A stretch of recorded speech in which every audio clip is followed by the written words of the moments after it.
MPSC कडून अन्न आणि औषध प्रशासन विभागातील औषध निरीक्षक गट ब भरती परीक्षा रद्द करण्यात आली। गुन्हे अन्वेषण शाखेच्या अहवालामध्ये परीक्षेत गैरप्रकार झाल्याचं उघड झाल्यामुळे हा निर्णय घेण्यात आला। परीक्षेपूर्वीच प्रश्नपत्रिका सोशल मीडियावर व्हायरल झाल्याची तक्रार लोकप्रतिनिधी आणि उमेदवारांनी केल्या होत्या।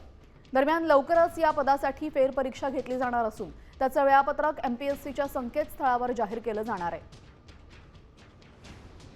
औषध निरीक्षक भरती प्रक्रिया आता रद्द झालेली आहे। पेपरफुटीनंतर याचा अहवाल तयार झाला, ज्यामध्ये एका विद्यार्थ्यापर्यंत ही प्रश्नपत्रिका पोहोचली होती असं निष्पन्न झालं आणि त्याचमुळे परीक्षेपूर्वीच प्रश्नपत्रिका व्हायरल झाल्याचं उघड झाल्यामुळे औषध निरीक्षक भरती प्रक्रिया रद्द करण्यात आलेली आहे। आता लवकरच या संदर्भातलं सुधारित वेळापत्रक एमपीएससीच्या अधिकृत वेबसाईटवर बघायला मिळणार आहे।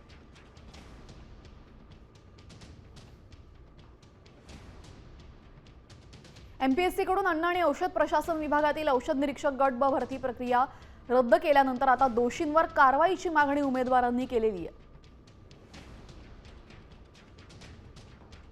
प्रशासनाकडून घेण्यात येणाऱ्या ड्रग्ज इन्स्पेक्टरची परीक्षा जी आहे ती आता अखेर रद्द झालेली आहे। माझ्यासोबत हे सगळे विद्यार्थी आणि प्रमुख तक्रारदार आहेत, ज्यांनी हा सगळा परीक्षेचा रद्द होण्यासाठी पाठपुरावा केला होता। आज अखेर यश आलंय, काय भावना आहे? यश आलं म्हणजे हे अर्ध यश आलेलं आहे, कारण आयोगाने काय सांगितलंय एकाच विद्यार्थ्याकडे पोहोचला आणि ते पण त्या विद्यार्थ्याकडे कसा पोहोचला त्याचे रिपोर्ट सांगितलेले नाहीत।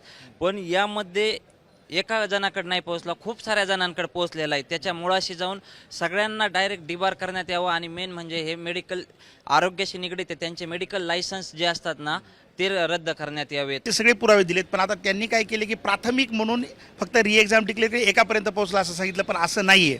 ही खूप मोठी साखळी आहे आणि 50-50 लाखापर्यंत व्यवहार झालेत। ह्याच्यामध्ये आयोगातले सदस्य देखील सामील असू शकतात, प्रशासनातले मंत्री देखील सामील असू शकतात आणि हे सगळं बाहेर येणं गरजेचं असेल तर न्यायालयीन चौकशीच गरजेची आहे। आयोगाने जरी कागदपत्र जाहीर केलं असेल की याला एका विद्यार्थ्याचा फायदा झाला आहे, हे थातांत खोटं आहे। यासाठी आम्हाला एमपीएससीचे एक अध्यक्ष आणि सचिव यांचा आम्हाला राजीनामा पाहिजे। कॅमेरामन सुमित भोसलेसह अक्षय बडवे, साम टीव्ही न्यूज, पुणे।